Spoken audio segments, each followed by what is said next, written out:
Voilà la nuit des longs couteaux qui a commencé au sommet de l'État. Kaïs Beyala et Mvondo Ayolo sont en train de s'étriper dans les réseaux sociaux à un niveau que vous n'imaginez même pas, les gars. Je dis bien Kalis Beyala, la franco-camerounaise, est en train de verser tout dans les réseaux sociaux. Du moins, elle a commencé à verser tout dehors. Elle dit que pour l'instant, elle s'abstient de faire comme Malène Vautou, c'est-à-dire étaler tout sur le marché. Ce qui est choquant dans ses propos, c'est qu'elle accuse Vondoayolo, le DCC, d'avoir épulché Martinez Zogo.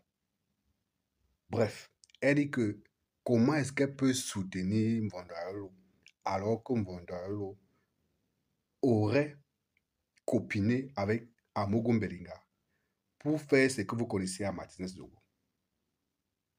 Donc, elle accuse donc là Vondo Ayolo d'avoir voulu libérer les hommes noirs, malgré cet acte abject que Amogo Belinga avait bien voulu commettre sur Martinez Zogo.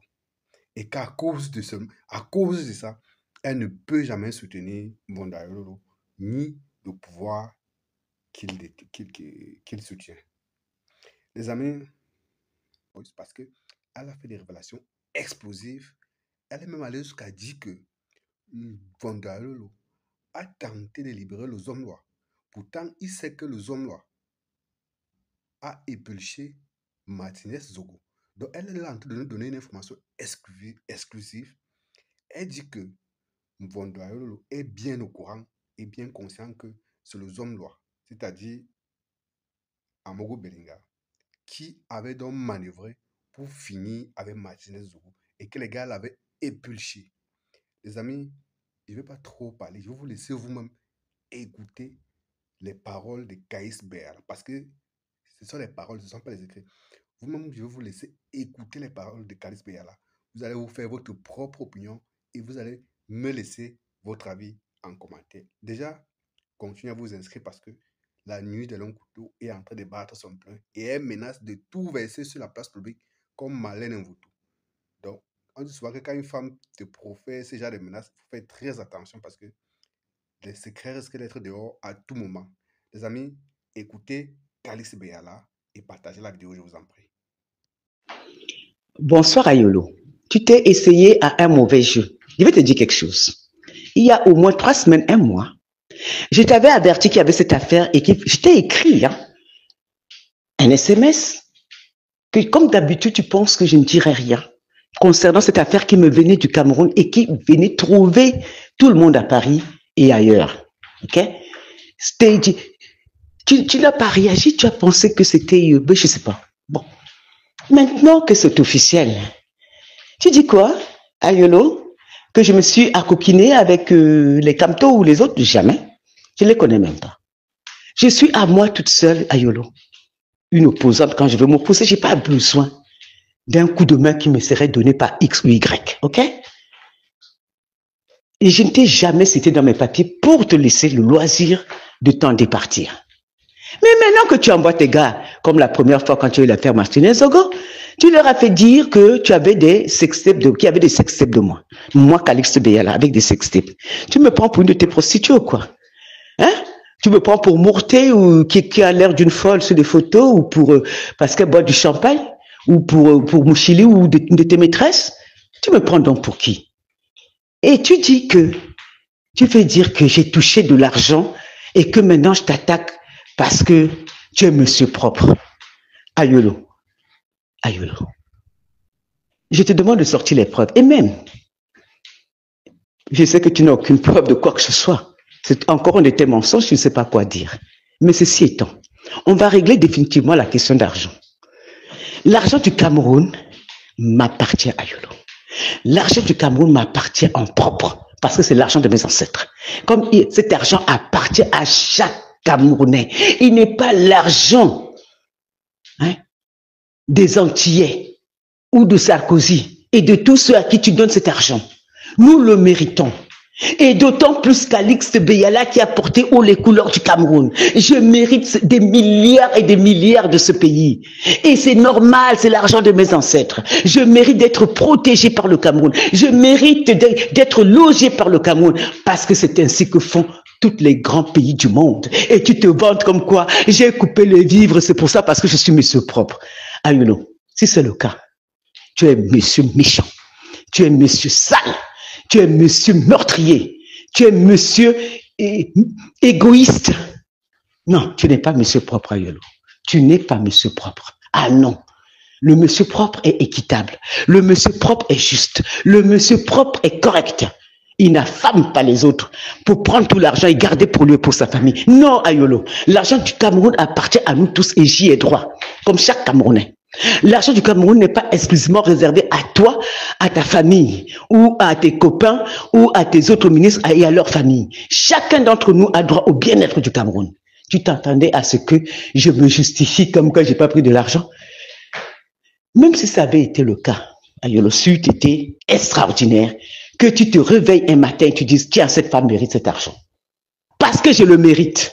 Je mérite que l'État du Cameroun me soigne quand je suis malade, parce que j'ai beaucoup apporté à ce pays, comme le fait toutes les autres nations. C'est normal que l'État du Cameroun me donne à manger si j'ai faim, parce que j'ai apporté, je suis pas une mondiale, j'ai beaucoup apporté. Si j'avais évalué mon travail, ça aurait coûté des dizaines et des dizaines de milliards pour que le Cameroun me paye. La publicité que j'ai apportée au Cameroun, la fierté que j'ai fait pour ce pays. J'ai été un élément de fierté, Ayolo, pas toi. Pas toi, ni aucun de tes proches. Pas toi, Ayolo. Ni tes maîtresses, ni personne. Pas toi. En dehors des scandales, tu as apporté quoi au pays? Ce scandale, si tu avais vu le papier que j'étais envoyé, un SMS privé, tu n'aurais pas continué à faire tes bêtises avec Mademoiselle Mourté. L'argent du Cameroun n'est pas pour Mourté. L'argent du Cameroun n'est pas pour... C'est bien que tu aies nié, mais continue à bien nier. Bonne soirée, Ayolo.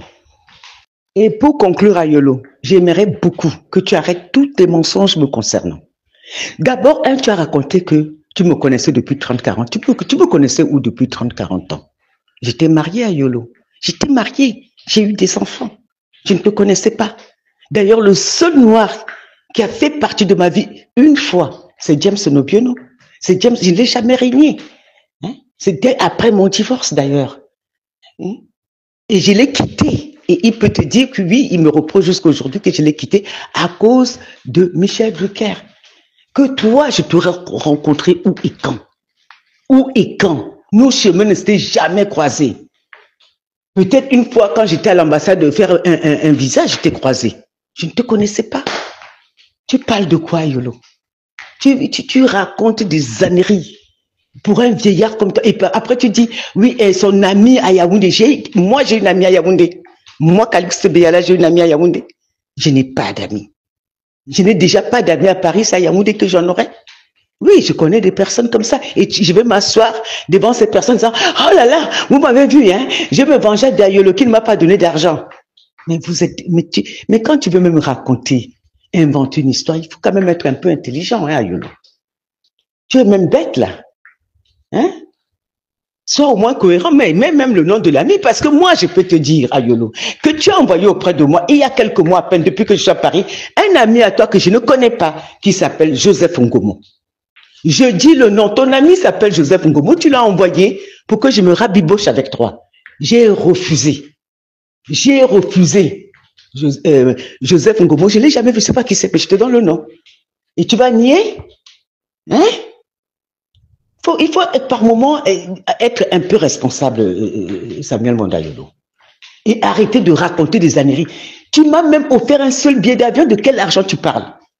Ayolo, sors ne serait-ce qu'un billet d'avion que tu m'aurais offert.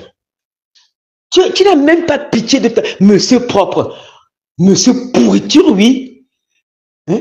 Tu macères dans la méchanceté, tu ne donnes rien à personne, Ayolo. Arrête de raconter des conneries. Tu gardes tout l'argent de la République pour toi et tu ne donnes à personne. Même quand on vient me dire que tu as acheté quelque chose à une femme, j'ai dit aux gens, c'est faux. Parce que c'est faux, Ayolo. Parce que c'est faux. Parce que tu n'as aucune générosité humaine en toi. Pourquoi tu racontes des âneries pour me salir? Ça ne me salit pas d'ailleurs. Personne ne reprend ça. Tu as remarqué, tes papiers restent chez toi là-bas. Alors que les miens circulent sur toi. Continue, tu verras ce qui va t'arriver. Fais gaffe à toi. Que je me transforme par Marlène Mboutou, que je me mette sur la place publique et raconte ce que tu es dans ton intimité. C'est pas très reluisant, hein. Mais tu vois, je suis une vieille dame. J'ai toujours continué à me taire, mais fiche-moi la paix. Nous sommes maintenant sur le plan politique. Nous ne sommes plus sur le plan privé. Nous sommes sur... Depuis l'affaire de Martinez, personnellement, ce que tu as fait à Yolo, tu as essayé de sauver Amogo Belinga qui a épluché un homme. Il a épluché un homme. Tu t'es regardé dans la glace et tu penses que je peux te soutenir? Je peux vous soutenir? Hein? Pitiation. Oh, mais c'est à cause du fait que tu m'as donné ton argent. C'est moi, je t'ai même offert des choses. Tu m'as offert toi? Pauvre type.